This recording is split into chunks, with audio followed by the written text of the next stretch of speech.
चंद्रयान-3 को चांद पर उतरे 11 दिन बीत चुके हैं।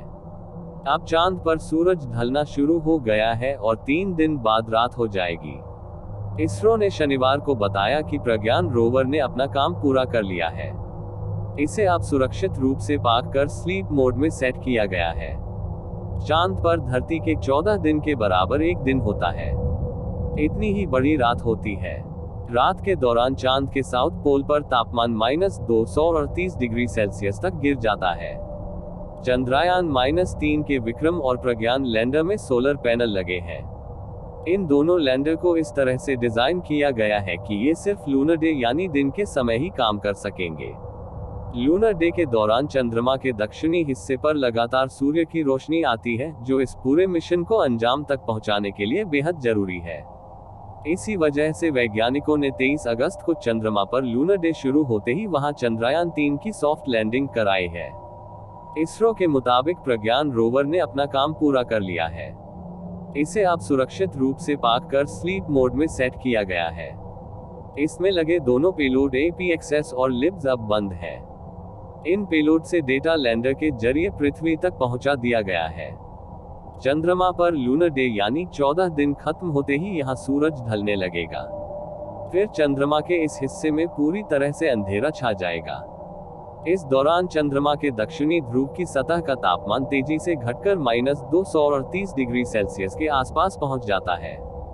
यहां ज्यादा ठंड और सूरज की रोशनी नहीं होने की वजह से विक्रम और प्रज्ञान काम करना बंद कर देंगे। इसरो के मुताबिक सूरज की रोशनी पर निर्भर रहने वाला विक्रम और प्रज्ञान अंधेरे में पूरी तरह से निष्क्रिय हो सकता है। चंद्रमा पर रात यानी लूनर नाइट के वक्त विक्रम और प्रज्ञान के लैंडर के सुरक्षित रहकर काम करने की संभावना बेहद कम है। लैंडर में लगी बैटरियों में कुछ समय तक अंधेरे से निपटने की क्षमता है। हालांकि ये क्षमता इतनी ज्यादा नहीं है कि -238 डिग्री सेल्सियस के करीब तापमान में लैंडर को फंक्शनल रख सके। चंद्रयान-3 मिशन के वैज्ञानिक एम श्रीकांत के मुताबिक विक्रम और प्रज्ञान के अब तक के प्रदर्शन को देखते हुए चांद पर रात खत्म होने के बाद भी लैंडर और रोवर के दोबारा से काम करने की उम्मीद बढ़ गई है।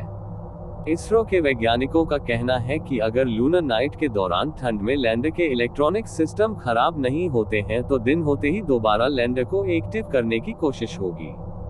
बड़े सौर पैनलों वाले लैंडर का लूनर नाइट के समय सुरक्षित रहने की संभावना ज्यादा है। इन लैंडर को लूनर नाइट से पहले अगर चंद्रमा के उस हिस्से में भेजा जाए जहां थोड़ी बहुत रोशनी आती है, फिर लैंडर के काम करते रहने की संभावना बढ़ जाती है। रोवर की बैटरी पूरी तरह चार्ज है। रोवर को ऐसी दिशा में रखा गया है कि जब चांद पर अगला सूर्योदय होगा तो सूर्य का प्रकाश सौर पैनलों पर पड़े। इसके रिसीवर को भी चालू रखा गया है। उम्मीद की जा रही है कि 22 सितंबर को ये फिर से काम करना शुरू करेगा। नहीं, इसरो के वैज्ञानिकों का कहना है कि विक्रम और प्रज्ञान धरती पर वापस नहीं आएंगे। चंद्रयान-3 के लैंडर और रोवर चंद्रमा की सतह पर ही रहेंगे। अगर ये दोनों लैंडर काम करना बंद कर दे तो दोबारा से इसके रिवाइवल को लेकर इसरो के पास कोई प्लान भी नहीं है।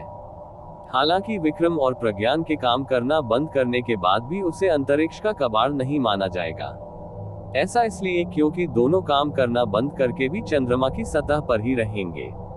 अंतरिक्ष एवं रक्षा विशेषज्ञ गिरीश लिंगन्ना का कहना है कि प्रज्ञान और विक्रम काम करना बंद करके पृथ्वी की कक्षा में आ जाते तभी इसे अंतरिक्ष का मलबा माना जाता है। पहला रूसी लूनर रोवर का नाम लुनोखोद 1 था, जिसे 1970 में लॉन्च किया गया था। ये 6 पहियों वाला रोवर था जिसने 10 महीने तक चंद्रमा की सतह का पता लगाया था। लुनोखोद 1 रोवर लगभग 2.3 मीटर लंबा और 1.5 मीटर लंबा था।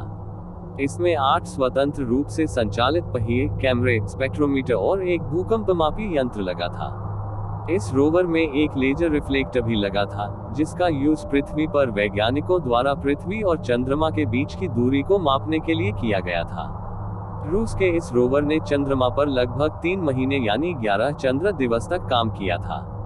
इसके बाद वह फंक्शनल नहीं रहा। इस रोवर का अवशेष अब भी चंद्रमा की सतह पर ही है। इस रोवर ने कुल 10.54 किलोमीटर की दूरी तय कर चंद्रमा की सतह से 20,000 से ज्यादा तस्वीर भेजी थी।